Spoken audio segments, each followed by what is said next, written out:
Good evening, everyone. We want to welcome you to our webinar Wednesday, our Legislative Lowdown on behalf of the Leon Classroom Teachers Association. My name is Micheline Smith, and I am a site leader as well as the chair of the Social Justice Committee. So we want to welcome you and thank everyone for joining us here tonight. Thank you, Micheline. I am Heather Garcia.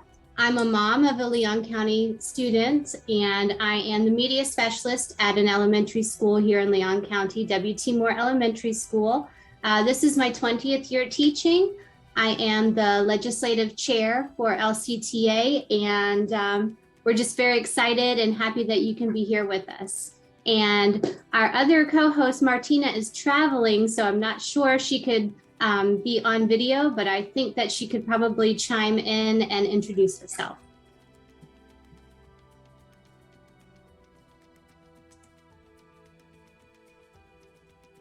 Maybe not. We'll pass it over to Scott for an overview for our webinar tonight. Welcome, everybody. Thank you so much for being here. Just want to let you know that Leon Classroom Teachers Association is here to engage the entire community to make sure that you understand how our public schools are funded. It's more than that, really, at the end of the day. It's about our public schools being the foundation of our community and making sure that we, as community members, understand how that institution is funded and our students are taken care of. One of the things that we really want to make sure that you understand is that this opportunity is a choose your own adventure in a certain way, which means that we want to make sure that you have an opportunity to hear the information, but also respond, whether in the chat or any other format that we have here through the webinar, and give us feedback. And we're going to have some questions and answers at the end. But what we really want to make sure you understand is if there is something, a topic that is a concern to you, we want to make sure that you feel informed about it so you can best advocate for our public schools and what they do for our community. So with that, I'm going to hand it back over to Micheline Smith and Heather Garcia, our hosts for tonight. Thank you all for being here. We look forward to working with you. Thanks, Scott. So we have some experts on the call tonight on the webinar, and they are Ms. Kathy Boehm and Chadwick Leonard. So they are here to go over how public schools are funded. So thank you so much for being here, and I'm going to turn the presentation over to you. Thank you so much, Heather. I'm going to share a screen, and then we want to spend a little bit of time just kind of going through how our schools are funded. As Heather said, my name is Kathy Boehm. I work for FEA in public policy advocacy, and I'm joined by my colleague, Chadwick Leonard, who also works in public policy. And we are some of the team that works directly with legislators during session and also after session. And right now, we just want to give you a little bit of information about Florida's budget and specifically about how it works in our public schools. So the first thing you really want to know is that we have a massive, massive state budget. It's $101.5 billion last year. Out of that entire budget, it includes local, federal, and state funding. And so the total budget includes 44% of our budget goes to health and human services. 27%, so a little less than a third, goes to education. And then the third large chunk of our budget goes to transportation. If we take that $1.1 billion and we remove everything except general revenue, then we're down to $36 billion. Out of the general revenue portion of state budget, about half goes to education, and then 33% of that portion goes to the human services, and 14% to public safety. So you can see education is a sizable proportion of both the state budget, including all funding, but also a 50%, so a good half of our general revenue budget goes into schools. The budget process is very long and complicated, as you can imagine, trying to spend half of $36.3 billion just on education. It takes a while to figure that all out. So the budget process typically starts as soon as the budget is passed for the previous year. And during the summer and into the fall, all of the different agencies develop what's called an LBR, a legislative budget request. And that goes to the governor's office. So then later in the year, usually in December, the governor will present a budget. Now, you may have heard, if you've been following any news today, that the governor threw out a few little pieces of what he's thinking about for education. We haven't seen the budget yet, but we did see some little hints about some things that he'll be doing. And we'll talk about that at the end of this presentation. Once the governor's budget is presented, then the legislature convenes, takes the recommendations, and then the House and the Senate committees design their own budget. Often they follow some of the governor's proposals, but typically there are things that the House will prioritize that will be different than the Senate. And both the House and the Senate will have different priorities than the governor. And so we often don't really know all of the programs and will be funded until the session ends, when the budget is presented in the last few days of the session. So we have a little ways to go, and this is the time where we can actually have some influence over where the dollars that are in education go. So primarily, the money that goes into the Florida education budget comes from state property taxes. And you can see that's almost an unfathomably huge number. So the total state property tax roll last year was over $2 trillion. Out of that, we take about $20 billion and put that into our K-12 program.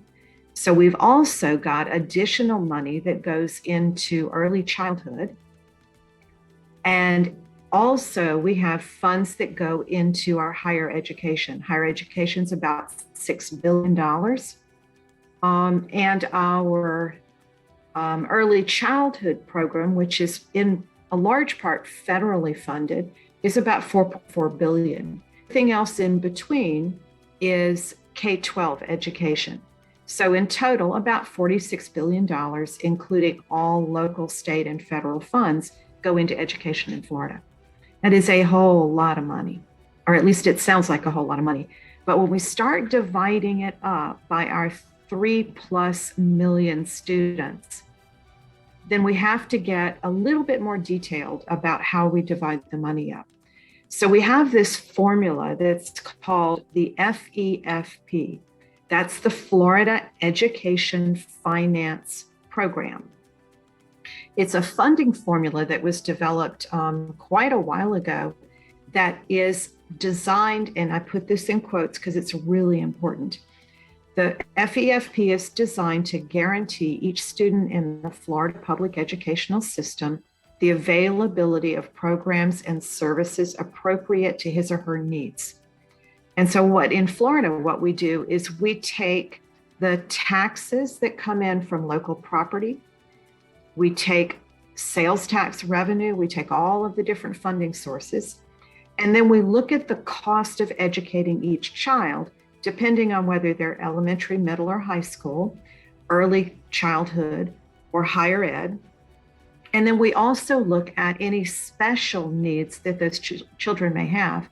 And then we come up with a way to divide the funds fairly equitably across the state. Now, no one will claim Florida spends a huge amount of money per child compared to other states. We are in the bottom 10 all the time in the total amount of money that we spend on children.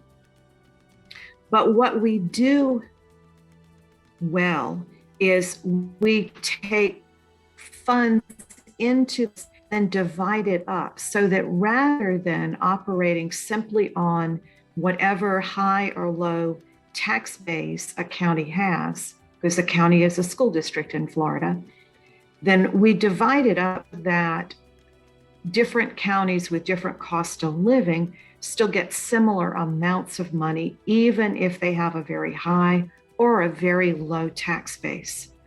So essentially, Sarasota County, which is one of the most property-rich counties in the state, is funded similarly to some of the smaller counties in our part of the state, Gadsden, Taylor, Franklin, counties like that have a very low tax base. But the funding that's spent on children across is fairly equitably. So what we do is we take the number of students we have, we multiply it by any special programs that the children may be involved in, like special education or English language learners who have extra weighted funding because it takes a little more money to provide them services. And then we come up with what's called the weighted FTE. We take the weighted FTE and we multiply that by what's called the base student allocation. And then we multiply that by the cost of living, essentially, the district cost differential. And that gives us how much money each of the counties get. Each of the counties, remember, is a school district. Now, how do we know how many kids we have? Well, every year, and those of you that are teachers know that in October, your school principal is going to be saying, make sure that you remind the kids to come to school, make sure that you get your attendance turned in, make sure that you sign the forms, all of that, because it's really critical, because the amount of funding that the district gets is based on that count, which is done in October, and then another count, which is done in February. And those numbers are the basis for the calculations. And there actually are 5 calculations that are done, but they're based on those 2 major times when we count our students. And so we always, when I was teaching, we called that FTE week. And that is when we count all of our kids. And we have to get that done well. And I know that in my county, in Escambia, we used to send people home to find children if they hadn't come during the week, because if they show up on the second week, you can still count them. But those numbers are critical. And those are the numbers that we were really worried about last year, because across the state, we lost, I'm going to put that in quotes, but somewhere 70,000 or so children did not come to some kind of school. And we don't really know where all of them were. We found some of them, we have not found all of them. But that's the basis for the funding. And if they don't come back to our schools, we don't earn the FTE, the base funding that we need to be able to operate our schools. So let's put it all together. What we see is we have base funding that's based on the number of students and any special categories of services that the children need. So special education, English language learners, and a few other areas. We multiply that by a cost of living factor called the district cost differential, the DCD, and we get the base funding. Added to that are a lot of programs that we call categoricals. And a categorical is a fund or amount of money that is spent on certain programs or certain students. Typically, it's something that the state wants to promote. So like right now, reading is really top of mind for many of our legislators. And so there is a special funding program called the reading allocation, which is dedicated to improving reading, providing coaches in the schools, literacy coaches, and special services for children to make sure that everybody can read. We have other categories such as instructional materials, which is where we use to buy textbooks. And then if you're one of the districts that has a big military presence, then you may get extra money because the military bases are not taxed in the same way that normal property taxes are. So some districts lose a little money because they have military bases. But that replaces that money. So now we take all that money, put it in a great big pot that goes to the school districts. We add a little bit of money that comes out of the lottery, and then we add a special of money that is specifically dedicated to reducing our class size. And that is from 20 years ago when we passed the class size amendment. It amounts to almost $1,000 a child that goes to the schools to help make sure that our classrooms are not so overcrowded that teachers can't function. And then in many districts, there's also a bucket of money, a pail of money that is called local discretionary funds.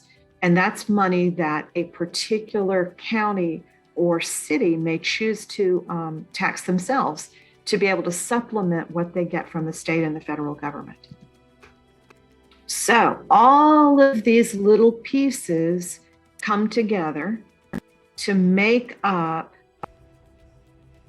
our base funding and our categoricals. And these are just a list of those. You can certainly go back and reference them later. And then on top of that, the thing that has happened this year that is probably most concerning for many school districts is because the state has been promoting school choice for so long, and because last year there was a tremendous expansion of school choice, then there is a large amount of money that is deducted from each county to pay for vouchers for students to go to private schools or to get educational services through homeschooling. So at the bottom of this table, you'll see that Leon County has been told to set aside $1.8 million to pay for McKay scholarships and $8.4 million to pay for what's called the Family Empowerment Voucher scholarships. So that's a large bit of money that the county is not able to spend on their students because they have to set aside and send it to private schools to be able to fund these vouchers. We don't really know the impact yet. We just know there was a large expansion. So this is considerably more than Leon County had to set aside last year. So here are your basic program funding. If you're in elementary school, our class sizes are a little smaller. It's a little more expensive to run a K-3 program. So they get just a little bit more money than the average kid. The average would be a child in grade 4 through 8th grade. And then it costs just a little bit more to run a secondary school, a high school. And so they get just a little bit extra money. And if a student is in exceptional services at level 4 or level 5, so these are children that require a lot of extra support, then they also get extra weighted funding.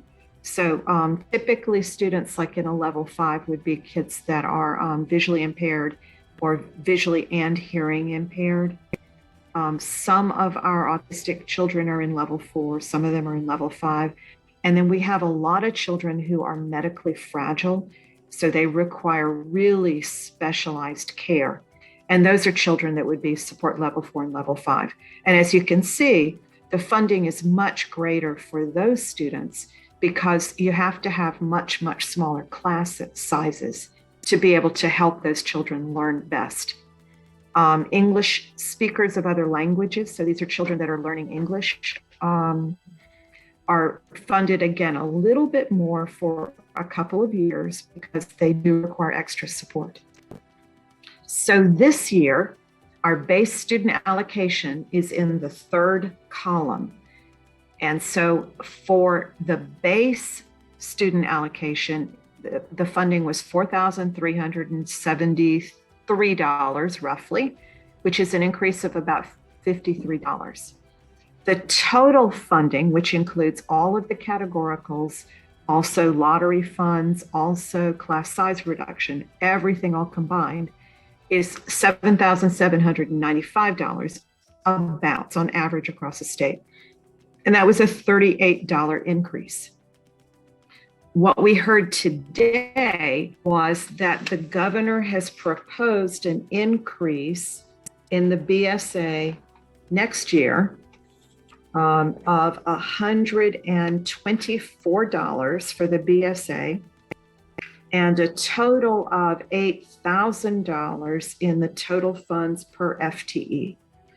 We don't have details about where or how that'll be divided, but those are kind of hopeful numbers that we are hoping that the House and Senate will pay attention to, because those certainly will be helpful for us as we go into the next budget year. And again, class size allocation, remember we said last time it's a separate fund that is added to the base student allocation, and it is roughly $1,000 per child. And one more little detail about school funding, and that is capital outlay. So capital outlays is our buildings, basically maintain and build new buildings if we need new buildings. The state's policy for a number of years now has been for the K-12 system to only fund charter schools. And so charter schools get a specific allocation of $182 million to build their own schools. Lab schools, such as the lab school at FAM and the lab school at FSU, also have a separate funding because they don't have tax dollars to be able to fund capital outlay. So they get a separate funding source, and they are able to build and maintain their buildings. And then Florida School for the Deaf and Blind, which is over in St. Augustine, also is a special case. They're a school district almost by themselves, but they're not a school district. So it's kind of a strange place that they're at. Also, you can see the state university system and the college systems both get dedicated capital outlay funding. So the only group that's left out of the state capital outlay are our K-12 schools, with the exception of some very small counties that don't have enough of a tax base to fund a school at all. And so those are usually funded through the state legislature over a period of 3 years. And we have about 6 counties right now that are in the process of building a new school from that funding. But otherwise, the public schools are pretty much left out of the party here. Now, the last thing that I want to talk about tonight, are the ESSER funds. You know, we have already done a workshop on ESSER, on American Rescue Plan, and we have we've talked a little bit about the money that will be coming into Leon County. What we know now that we did not know the last time we did the presentation is that the state has released the template that the school districts are required to complete to be able to access the ARP funds and be able to start using those to help kids catch up. And so we're hopeful, and I'm hopeful that LCTA is able to have more conversations with Leon County over the next month as that template is developed to make sure that the funds that the federal government is sending to us are available and used wisely to help our children recover from the last 2 years of our COVID pandemic. And so that's really the end of the presentation. And I'll be happy to take any questions.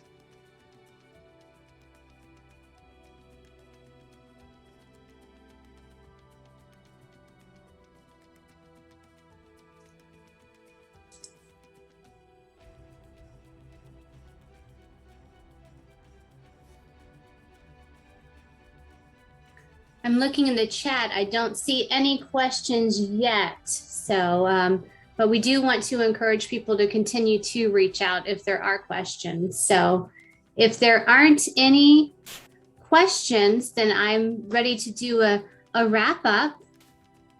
So to wrap up tonight, I want to thank you so much, Kathy and Chadwick. We appreciate your time and your expertise and your help. It really helped me to understand how schools are funded, because even as a 20-year veteran, it is still a foggy machine, and you helped to clear it up somewhat. So thank you for that.